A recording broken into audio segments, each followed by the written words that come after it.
दोस्तों नमस्ते। इसका शीर्षक सुनकर ही आप जरा अचंभित हो जाएंगे। आखिर भरोसा किस पर करना चाहिए?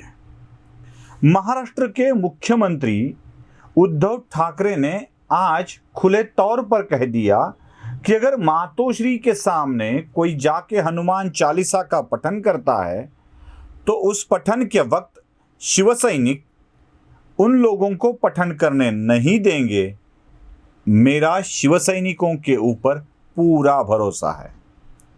अगर यही बात महाराष्ट्र के मुख्यमंत्री से पहले उद्धव ठाकरे जो शिवसेना प्रमुख है वो कहते तो समझ में आ सकती थी, लेकिन उद्धव ठाकरे केवल शिवसेना प्रमुख नहीं है, वो महाराष्ट्र के प्रमुख भी है, संवैधानिक प्रमुख भी है, मुख्यमंत्री भी है। एक मुख्यमंत्री को अपने पार्टी के कार्यकर्ताओं के ऊपर भरोसा है यह कहना इतना उचित नहीं होगा जितना उन्हें भरोसा महाराष्ट्र की पुलिस पर करना चाहिए था। अगर किसी आंदोलन को नहीं होने देना चाहती है सरकार या किसी उपद्रवी शक्तियों को अपने घर के सामने नहीं बैठने देना चाहते हैं मुख्यमंत्री, तो उन्हें निर्णय ये लेना चाहिए कि वो महाराष्ट्र के पुलिस को बोल के उस आंदोलन को रोके। लेकिन उद्धव ठाकरे को भरोसा है शिवसैनिकों के ऊपर। दोस्तों, यही पुलिस के ऊपर का जो भरोसा टूटता चला जाता है यहीं से। मैंने उससे पहले भी कहा था कि अगर केंद्र की सुरक्षा किसी को दी जा रही है और उसी के ऊपर कुछ बोला जा रहा है तो महाराष्ट्र के पुलिस को चलाने वाली व्यवस्था को, मैं महाराष्ट्र पुलिस को नहीं बोल रहा हूं, महाराष्ट्र पुलिस को चलाए जाने वाली व्यवस्था को यह समझ लेना चाहिए कि अब उनकी व्यवस्था के ऊपर से विश्वास हटता चला जा रहा है। क्या हुआ? नगर जिले के घोड़ेगांव में क्या हुआ? महाराष्ट्र के एक मंत्री जो शिवसेना के कोटे से मंत्री बने हैं, शंकरराव गडाख, उनके स्वीय सहायक पर गोलियां चलाई गई। दिन दहाड़े सुबह सुबह गोलियां चलाई गई। जिसने गोली चलाई वो भाग गया।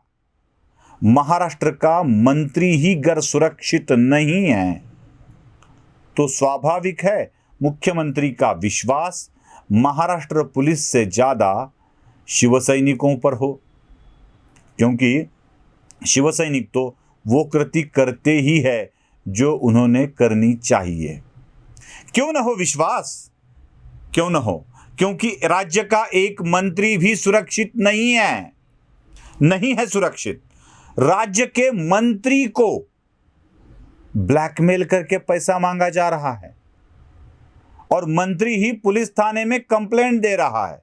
इतना ही नहीं दोस्तों, इतना ही नहीं, अगर एक व्यक्ति किसी के डर के कारण पैसे दे देता तो समझ सकते थे। राज्य का मंत्री ही डर के कारण 3 लाख रुपए दे रहा है, 1 लाख का मोबाइल दे रहा है और बाद में कंप्लेंट कर रहा है कि इतने पैसे तो नहीं दिए जा सकते मुझसे, इसलिए इस औरत को गिरफ्तार किया जाए। और राज्य की सरकार औरत को गिरफ्तार कर रही है ब्लैकमेलिंग के आड़ में। कौन है सुरक्षित? राज्य के मंत्री के स्वीय सहायक को गोलियां दागी जा रही है, उसके खून का प्रयत्न हो रहा है, हत्या का प्रयत्न हो रहा है। राज्य के मंत्री को ब्लैकमेल किया जा रहा है, उससे 5 करोड़ रुपए ऐंठने की तैयारी चल रही है। उसके एवज में 3 लाख रुपए और 1 लाख रुपए का मोबाइल देके राज्य का मंत्री ही काम कर रहा है। तो महाराष्ट्र के मुख्यमंत्री को पुलिस के ऊपर भरोसा कैसे होगा? और एक बात घट चुकी है जो मुख्यमंत्री के विश्वास को साबित कर देती है। क्या हुआ मुंबई में? मोहित कंबोज की गाड़ी के ऊपर हमला हुआ, उसके गाड़ी के कांच तोड़े गए। शायद यह उसकी हत्या का प्रयत्न था। जैसे शरद पवार के घर में चप्पल फेंकते ही यह खतरनाक हमला और हत्या का प्रयत्न माना जाता है, जैसे सुप्रिया सुळे कहती है कि चप्पल फेंकी गई तो उनकी मां के पिता की हत्या का षड्यंत्र रचा गया था, वैसे ही मोहित कंबोज के गाड़ी को तो तोड़ा गया है। मोहित कंबोज की हत्या का प्रयत्न भी हो सकता है। क्या यह काम मुख्यमंत्री उद्धव ठाकरे जिनके ऊपर भरोसा करते हैं उनके ऊपर सौंपा गया है? और आदरणीय मुख्यमंत्री जी और मेरे सहयोगी सस्नेही शिवसैनिकों, किनके ऊपर किस चीज के लिए विश्वास रखा जाना चाहिए यह जरा स्पष्ट होना चाहिए। जब भी मंत्री पद देने की बात आती है तो आदित्य सामने आ जाते हैं। शिवसेना के युवा शाखा का प्रमुख बनाने की बात आती है तो उद्धव ठाकरे के साले साहब के या उनके रिश्तेदार सरदेसाई सामने आ जाते हैं। जब प्रॉपर्टी बनाने की बात आती है तो श्रीधर पाटणकर सामने आ जाते हैं। सामना का संपादक करने की बात आती है तो रश्मि ठाकरे सामने आती है। और जब भी कोई आपके घर के सामने आंदोलन कर रहा है तो आंदोलन कर्मियों को उठाने की, हटाने की जिम्मेदारी शिवसैनिकों के ऊपर डाली जाती है। मतलब जब लाभ का समय आता है तो ठाकरे परिवार होता है और जब किसी को उठाने का, हटाने का, मारने का समय आ जाता है तो शिवसैनिक याद आता है। शिवसैनिकों को याद करके मुख्यमंत्री शिवसैनिकों के आड़ में क्या किसी और लोगों को भेज रहे थे? क्या वहां बुलाए गए, आए, लाए गए या खुद आए लोग सच में शिवसैनिक थे जिन्होंने वहां पे आंदोलन किए? आंदोलन का जवाब आंदोलन से नहीं होता है मुख्यमंत्री महोदय। आंदोलन का जवाब पुलिस को बुला के आंदोलनकर्ताओं को वहां से हटाने से होता है।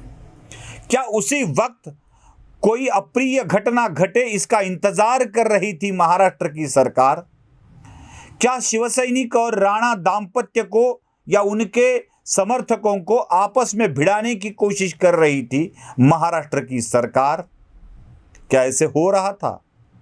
किस पर करे विश्वास मुख्यमंत्री महोदय? जिनके ऊपर विश्वास लोगों को करना चाहिए वो तो असमर्थ हो रहे हैं, क्योंकि वो व्यस्त है किन कामों में? शरद पवार की सुरक्षा में। वो ठीक है, शरद पवार की सुरक्षा करनी ही चाहिए, वो तो व्यस्त है पुलिस थाने से कार्रवाई करने में, वो व्यस्त है देवेंद्र फडणवीस को अटकाने में, वो व्यस्त है दरेकर को अटकाने में, वो व्यस्त है लाड़ को अटकाने में, वो व्यस्त है किरीट सोमैया को अटकाने में, वो व्यस्त है मोहित कंबोज को अटकाने में, वो व्यस्त है गणेश नाइक की गिरफ्तारी में। ये तो सब लोग व्यस्त हो गए तो पुलिस और व्यस्त कहां रहेगी? इन व्यस्त पुलिस कर्मियों के साथ आप भी विश्वास नहीं करते हो, जैसे महाराष्ट्र की जनता अब विश्वास करना धीरे धीरे छोड़ दे रही है। आज हर एक व्यक्ति के साथ कुछ प्राइवेट गार्ड भी दिख रहे हैं काले कपड़ों में, जो प्राइवेट गार्ड होते हैं। शायद मुख्यमंत्री महोदय आप ही की तरह उनका विश्वास भी प्राइवेट गार्ड पर है, शिवसैनिकों के ऊपर जैसे आप विश्वास करते हैं, जैसे उनके खुद के सैनिक लोग पाल रहे हैं। अगर ऐसा हुआ, खुद के सैनिक पाले जाने लगे, खुद के सैनिक रखे जाने लगे, तो वो दिन दूर नहीं मुख्यमंत्री महोदय जिस दिन इस देश में, इस राज्य में, देश की बात नहीं कर रहा हूं मैं क्योंकि महाराष्ट्र तो देश से अलग है, ऐसा मुख्यमंत्री और विश्व प्रवक्ता संजय राउत कहते हैं। मैं देश की बात नहीं करूंगा, मैं महाराष्ट्र की बात करूंगा, मैं बंगाल की बात करूंगा, मैं पंजाब की बात करूंगा, जो देश से अलग होके, देश से कुछ अलग विचार रख के अपने अपने झुंड को पाल रहे हैं। अगर यही हाल रहा कि प्रदेश के मुख्यमंत्री का विश्वास महाराष्ट्र की पुलिस की जगह अगर खुद के सैनिकों पर हो, तो वो दिन दूर नहीं जिस दिन देश में यादवी हो जाएगी, लोग आपस में भिड़ने लगेंगे। शायद महाराष्ट्र के राजनीति में यही एक अलग पड़ाव आने वाला है, अलग मोड़ आने वाला है। ईश्वर से प्रार्थना है वो मोड़ कभी ना आए। नमस्ते।